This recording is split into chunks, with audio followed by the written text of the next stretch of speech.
মালিক factory চলন্তকালীনই factory বন্ধ করে বিদেশ চলে গেছে।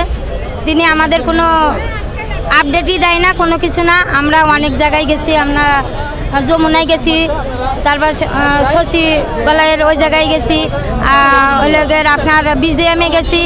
আমাদের ভাইরা বড় বড় ভাইরা আছে, তারা সবাই মিলে গেছে, কিন্তু আমরা কোনো কারোর কাছে কোনো কিছু সমাধান পাই না।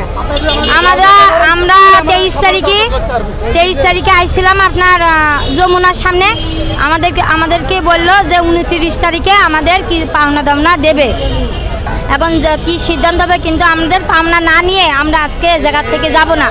আমাদের পাওনা লাগবে, আমাদের রুম ভাড়া বাকি, আমাদের দোকান ভাড়া বাকি, আমাদের বাচ্চাদের স্কুলের বেতন বাকি। আমরা ঈদের সময় বাচ্চা কাচ্চার কিছু দিতে পারি না। তারা বড় বড় গরু কিনে কুরবানি দেবে, আর আমরা বাচ্চার জন্য 200 টাকা দামের একটা মুরগি কিনে খাওয়াতে পারি না। তাহলে আমরা কত বড় অভাগী।